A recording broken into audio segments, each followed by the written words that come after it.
Bonsoir à tous. Avec le confinement, vous êtes peut-être de ceux qui ont regardé la ville d'un autre œil. Vous avez redécouvert votre quartier, l'importance des parcs, des espaces publics. Vous avez peut-être aussi changé vos habitudes de déplacement. Vous marchez plus ou vous avez ressorti votre bicyclette. Quand le trottoir est étroit, vous n'hésitez pas à utiliser la voie carrossable ou même vous changez de côté. Bref, vous constatez maintenant à quel point tous ces espaces ne sont pas adaptés aux règles de distanciation sociale. Alors cette crise sanitaire va-t-elle transformer durablement et fondamentalement la vision et la conception de ces espaces publics, de ces places, de ces lieux de rencontre? C'est ce que nous allons tenter de savoir avec nos invités que je vais vous présenter tout de suite. Bonsoir Xavier Takoun, vous êtes administrateur délégué d'Espace Mobilité, un bureau spécialisé donc dans les études de mobilité. Alors on a vu d'énormes changements au niveau de la mobilité pendant ce confinement. Vous m'avez dit en préparant cette émission, c'est une lame de fond qui s'est passée. Pourquoi dites-vous ça ? Mais je pense que cette crise a été vraiment un révélateur de beaucoup de choses, vous l'avez dit en introduction, par rapport à l'usage de l'espace public. Et je pense que cette lame de fond, c'est qu'il faut des crises. En fait, on ne bouge pas de manière progressive. Il faut parfois être secoué. Et ce qu'on a vu, c'est que l'espace public, en fait, ne répondait pas à sa fonction de public. C'est un bien qui est éminemment public et géré. C'est un des seuls biens qui est géré que par les autorités publiques, et on s'est rendu compte qu'il fallait être agile.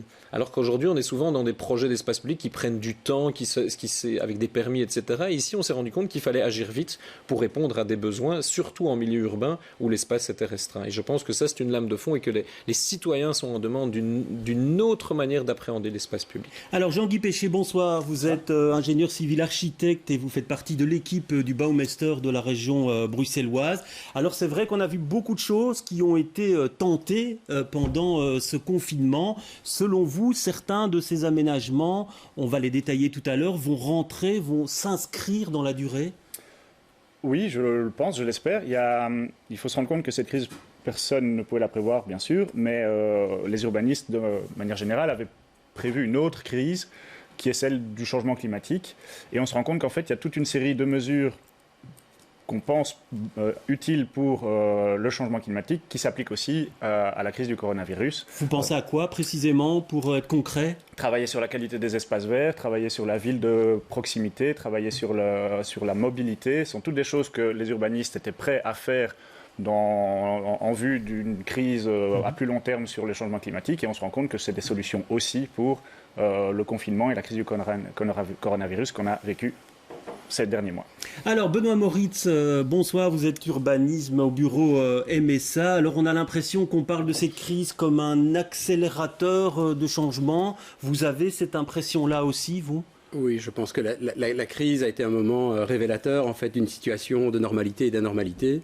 Ce qui était normal et anormal, et par rapport à ce qui vient d'être évoqué, effectivement, il y a déjà des défis qu'on connaît depuis longtemps et par rapport auxquels les urbanistes et les architectes pensent dans leurs projets depuis longtemps.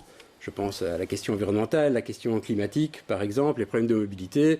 Et on a vu, en fait, que le moment de la crise du confinement, par exemple sur la question de la circulation de la mobilité carrossable, automobile, je dirais, on a vu qu'avec la diminution, je dirais, du trafic automobile, tout d'un coup, les transports publics de surface se sont mis à beaucoup mieux circuler, par exemple. Et donc, cette crise a permis, je dirais, aussi de réfléchir à des solutions et à mettre en application des solutions pour l'avenir.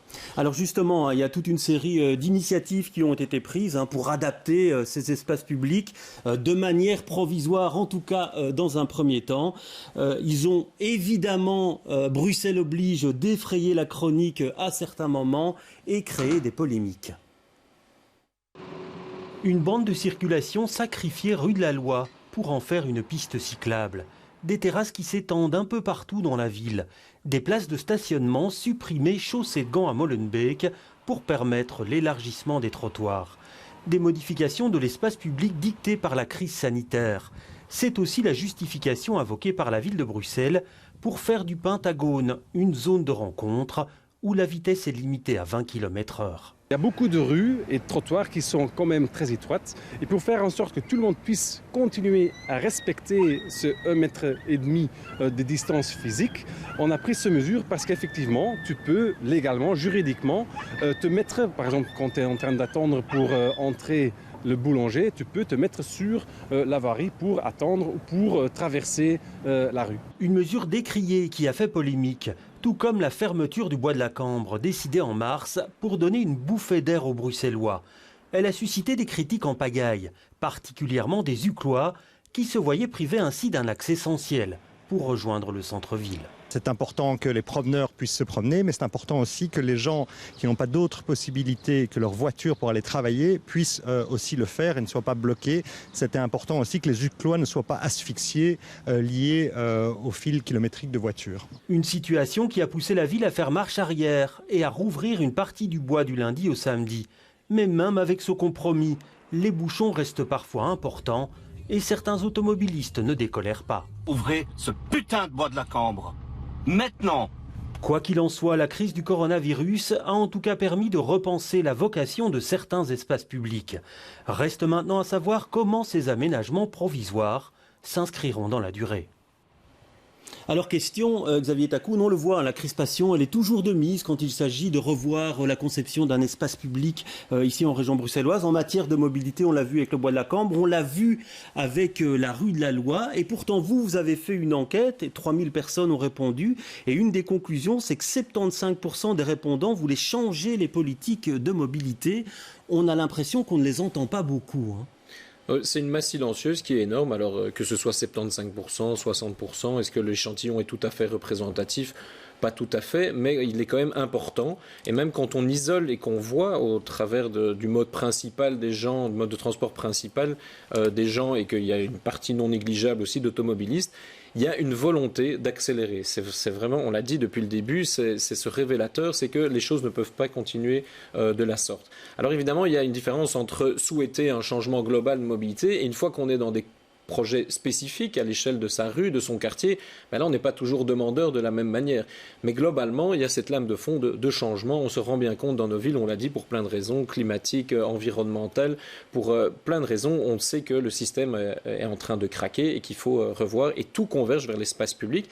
Mais c'est pas nouveau. Il y a 2 ans, on parlait d'espace public parce qu'il y avait des trottinettes sur l'espace public, et c'est récurrent. L'espace public est en fait le café du commerce classique parce que tout converge, tout se cristallise sur cet espace chéri. Ouais. Alors Jean-Guy Pechet, on a vu par exemple un aménagement rue de la Loi, un aménagement qu'on dit provisoire, qu'on va tester. Pour vous, on ne reviendra pas en arrière sur la suppression de cette bande de circulation rue de la Loi ? Mais c'est ce que permettent les tests. Ça permet de revenir en arrière, mais ça permet aussi après, éventuellement, de le pérenniser. C'est ça qui est intéressant avec les situations provisoires, c'est qu'on peut faire rapidement quelque chose, on peut voir les effets que ça a, éventuellement s'adapter, notamment pour tout ce qui est mode de transport, ça nécessite parfois un petit peu d'adaptation. Le premier jour où les voitures sont sorties de la rue de la Loi et pensaient avoir 4 bandes et n'en avaient plus que 3, effectivement, c'est une surprise, il faut un petit peu s'adapter.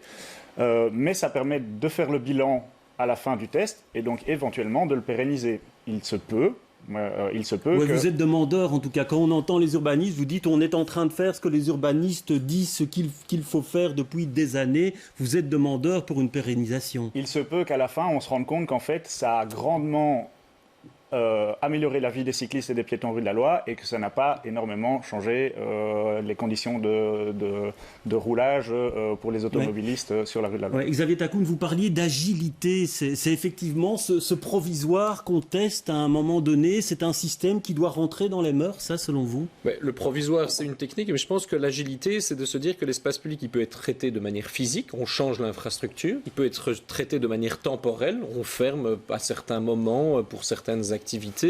Il peut être traité aussi de manière au niveau des circulations, c'est-à-dire qu'on réorganise les choses.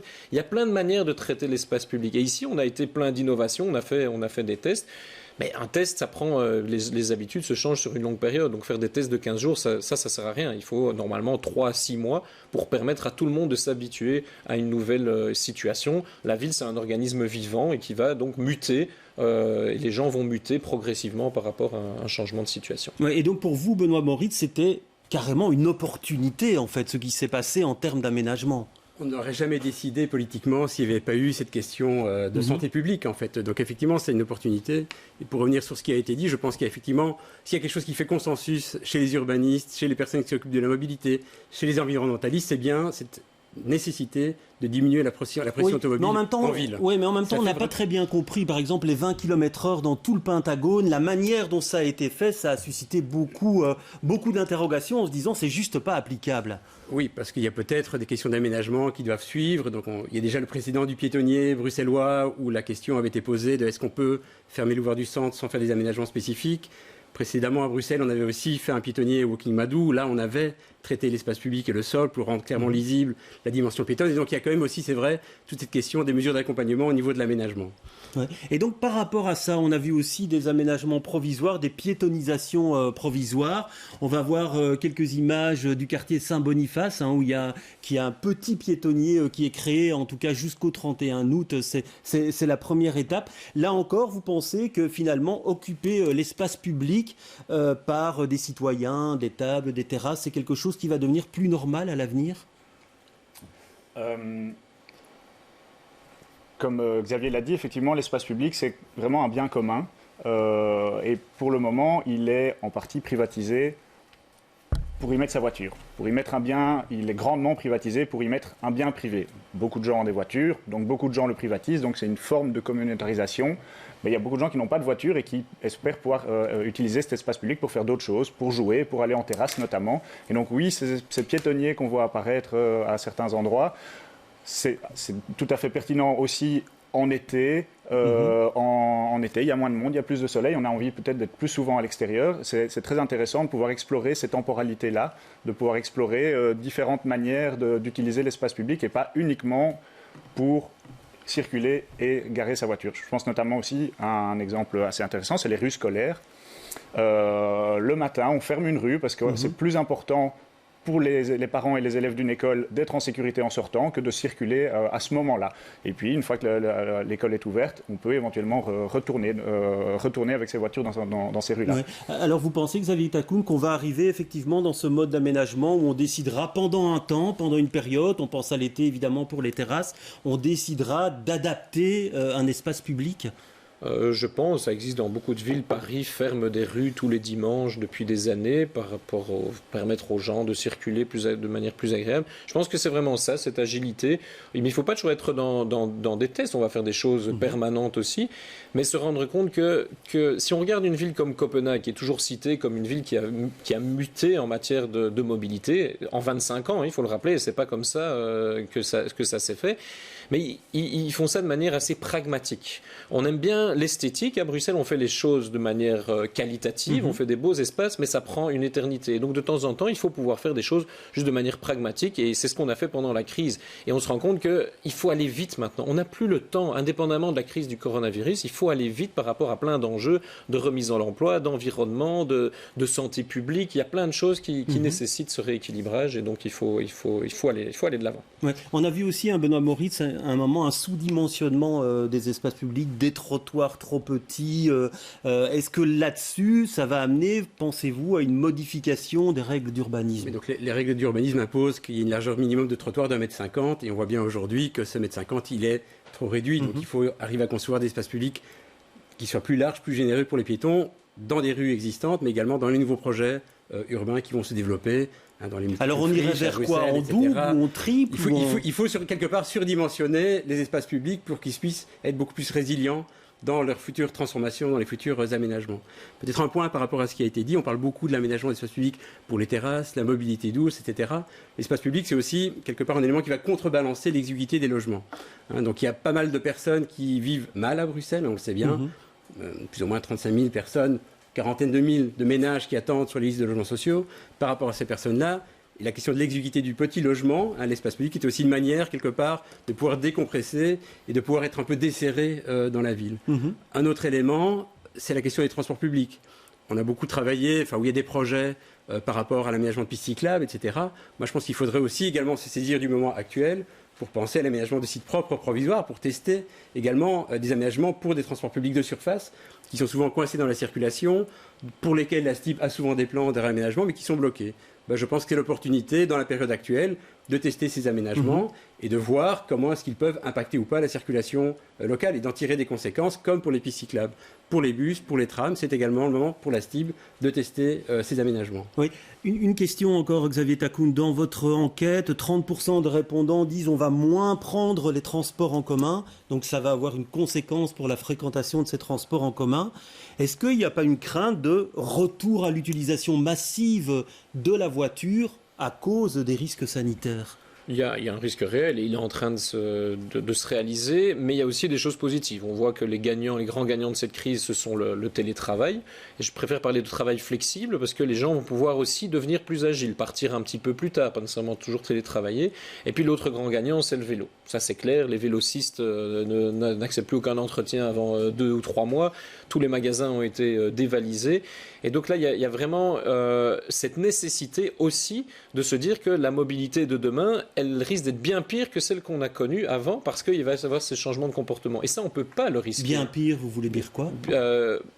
Si on a 30% d'utilisation du transport public en moins, il faut que ces 30% soient captés, en partie diminuer les besoins de déplacement par le télétravail, les activités à distance, qui va peut-être prendre 5 à 10%, et puis il va falloir essayer de reporter sur d'autres modes de transport. Et là, le vélo a un potentiel très très important, et c'est un rééquilibrage. Là aussi, on le dit depuis toujours, c'est qu'évidemment qu'il faut investir dans le transport public, mais il ne faut pas faire que du transport public, parce qu'on le montre que le transport public ne peut pas répondre à tous les défis. Il n'est pas parfaitement résilient parce que quand on a du terrorisme, quand on a un blackout énergétique, quand on a une pandémie, quand on a beaucoup de choses, en fait, il est le premier malmené. Et donc, si on veut équilibrer et faire une gestion des risques de la ville, il faut bien équilibrer et permettre d'avoir des alternatives au transport public qui soient évidemment pas la voiture et qui soient le déplacement à pied ou à pied. Je pense malgré tout que le transport public est le troisième de surface et le troisième gagnant de la situation actuelle, puisqu'on a bien vu aussi qu'il était surcapacitaire, les fréquences étaient beaucoup trop élevées parce que les bus n'étaient pas coincés dans la circulation. Il y a des lignes de bus où la STIB a dû enlever la moitié des bus parce qu'ils roulaient beaucoup trop vite et qu'il n'y avait pas assez de clientèle. Et donc on voit bien que le transport public de surface à Bruxelles, on est en suroffre en fait. Dès lors qu'on considère que la mobilité prend trop de place, coince les véhicules, eh bien on est en suroffre. Et donc on l'a bien vu pendant la crise, en fait, pendant les 2 mois de crise, il y a des lignes de bus où la STIB a enlevé la moitié des bus parce qu'ils roulaient beaucoup trop vite. Alors Jean-Guy Péché, est-ce que vous pensez que cette réflexion que vous avez tous et que vous partagez ici, elle a été comprise par les politiques quand on a vu certaines crispations et certaines réactions politiques face à certains aménagements? On avait l'impression que ce n'était pas toujours le cas. Je pense que c'est le jeu politique traditionnel d'en avoir des gens qui sont pour quelque chose et puis d'avoir une opposition. Mais quand on voit à Bruxelles les décisions qui ont été prises rapidement, notamment les fameux 40 km de pistes cyclables temporaires...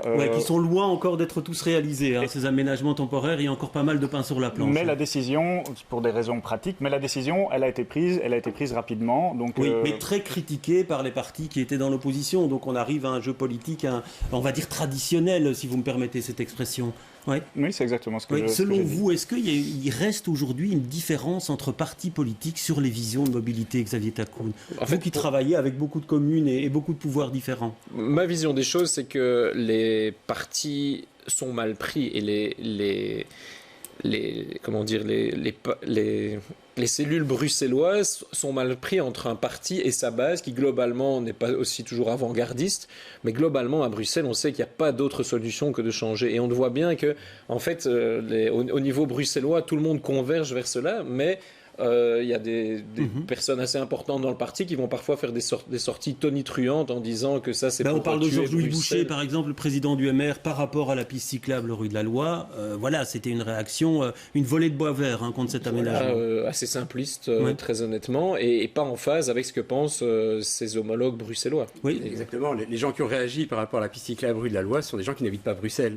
Oui, et vous avez l'impression... Georges-Louis Boucher n'habite pas Bruxelles. Au niveau bruxellois, il y a eu très peu de critiques en fait par rapport. J'en connais même pas en fait. Oui, mais vous qui travaillez beaucoup aussi avec différents cabinets politiques de différentes tendances, quand Xavier Takoun dit tout le monde concède aujourd'hui qu'il faut changer des choses, vous avez vraiment cette impression-là aussi? J'ai l'impression que la différence est plutôt entre les urbains et les non-urbains, je dirais. Les urbains, les hommes politiques urbains ou les femmes politiques, disons, qui habitent en ville, il y a une sorte de consensus quand même qui traverse les partis. C'est plutôt quand on va aller travailler ailleurs, en Wallonie, ou plus loin en périphérie, qu'il y a plus de discussions qui entrent en jeu. Mais voilà, moi j'ai plutôt le sentiment qu'au sein des partis politiques, globalement, il y a quand même des valeurs partagées sur les enjeux de mobilité. Avec bien sûr des différences aussi, mais il y en a dans tous les partis. Et puis des cas difficiles, on reprend le bois de la Cambre avec une commune comme Uccle qui se trouve mal mise en fait, parce elle a aussi tout le Brabant flamand qui vient, et donc on se retrouve face à ces difficultés. Oui. Et vous êtes de ceux qui pensent que l'avancée qu'il y a pour le bois de la Cambre, donc on laisse une partie fermée, on la sacralise, c'était les mots du bourgmestre de la ville, c'est une avancée importante. On avance en fait, on va pas jusqu'au bout des choses, mais à la rentrée, il y a quand même une grande partie qui sera rendue aux cyclistes, aux piétons, etc. Et donc on avance. C'est un vieux dossier qui a des décennies. Oui, effectivement, et donc, effectivement. Voilà, on avance quand même dans la bonne direction. On avance par à coup. Une ville comme Copenhague, par exemple, s'est transformée sur 20 ans, avec 5 à 10% de son espace public qui s'est piétonisé. Au 10-15 ans, c'est entièrement piéton. Mais pour vous, on ne retournera pas en arrière sur beaucoup de choses qui ont été faites. Je ne pense pas qu'il y ait beaucoup de Bruxellois qui le conçoivent, en fait, tout simplement. Ouais, vous partagez cet avis aussi. Je pense que c'est là qu'est le défi. En fait, comme je le disais, on connaît les recettes à appliquer. On a dans un momentum où il y a un courage pour le faire. Et donc le défi maintenant va être de les consolider, de les maintenir. Pour les pérenniser pour les pérenniser. Oui. Alors une question aussi sur la conception maintenant des espaces publics. Quand on voit certaines places, on pense à la place de Brouckère, on peut penser à la place de la Monnaie aussi. On a l'impression que ce sont des endroits qui sont très minéralisés, où il n'y a pas assez de végétal. Est-ce que là-dessus, il y avait déjà eu des critiques lors de la vague de chaleur de l'année passée, est-ce que là-dessus on revoit la conception quand par exemple on apprend qu'on va planter certains arbres place de Brouckère? On va en planter là où il est possible d'en planter. Place de la Monnaie, il y en a qui sont plantés en pleine terre. Là où il y a encore de la pleine terre, nombre de places sont en fait minéralisées dans la surface. Il est extrêmement compliqué de pouvoir planter. Donc je vois l'image de la place de la Monnaie. Là où il y a des arbres, c'est là où il y a de la pleine terre. Et donc vous vous rendez compte qu'en fait le sous-sol est complètement encombré dans tous les sens, par des parkings, la ventilation, par des impétrants, par des câbles, des tas de choses. Et donc je pense que les urbanistes, ils ont conscience en fait de l'enjeu climatique, de la question de la végétalisation, le fait qu'il faut rendre les espaces plus poreux, etc. Après, il y a aussi une sorte de réalité terrain, et on est aussi responsable des aménagements qu'on réalise. Et donc on ne va pas commencer à faire des aménagements qui mettent quelque part en danger la viabilité de la ville. Place de la Monnaie, vous avez dans le souterrain des tas de câbles, d'électricité. Ouais, donc on ne saura pas faire autrement, c'est ça que vous nous dites en fait. À moins d'enlever tout ce qu'il y a dans le sous-sol, ce sera compliqué de faire autrement. Oui, Xavier Takoun, sur ce plan-là, sur cette végétalisation que certains elle est fondamentale, il faut vraiment l'anticiper et l'avoir en tête, mais un espace public, il doit répondre à énormément d'enjeux. Tout simplement de savoir si on va mettre des bancs, si on va permettre le marché dominical, si on va permettre des événements, si on est conforme aux mesures antiterroristes, etc. Il y a tellement de choses qui se cristallisent autour de cet espace public que la conception devient très très compliquée. Mais je pense qu'on travaille trop sur le produit fini, et ce qui est difficile dans le débat politique, dans le débat citoyen, c'est pas le produit fini, parce qu'au final, globalement, tout le monde est content, on revient rarement en arrière, mais c'est qu'on ne travaille pas la transition. Ce qui est difficile, c'est la période de changement. Ce sont les travaux, les changements de comportement, etc. Et on met toute l'énergie, tous les budgets, toute la communication sur le produit fini. Mais non, en fait, une ville, ça vit, et donc il faudrait beaucoup plus encore accompagner cette période transitoire, en sachant qu'au final, on sera quand même globalement content, même si ça a changé. Je pense qu'il faut aussi avoir en tête que la ville, physiquement, elle prend du temps à se transformer. Donc c'est un paramètre vraiment très important. On peut penser des choses aujourd'hui, elles ne se réaliseront que dans 4 ou 5 ans.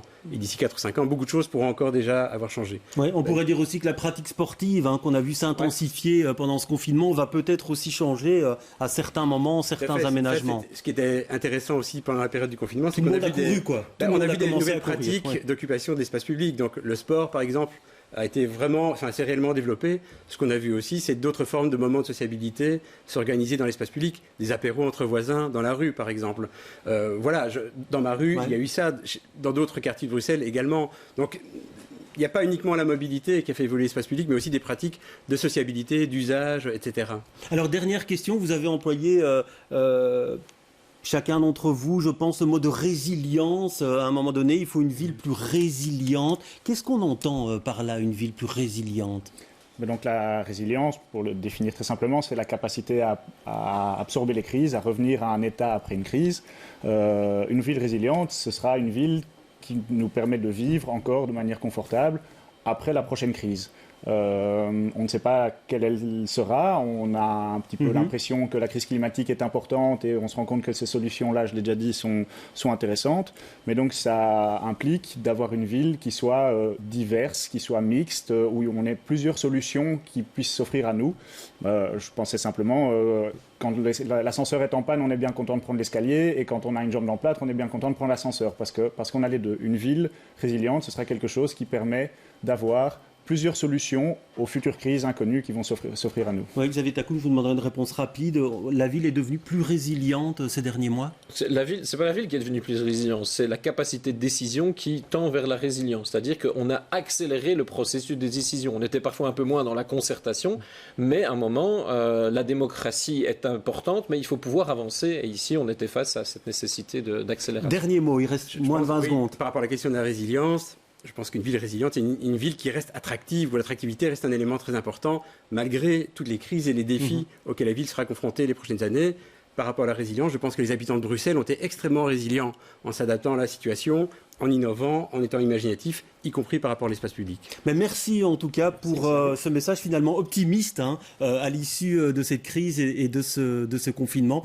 Merci à vous de nous avoir suivis. Très bonne soirée à tous et à bientôt.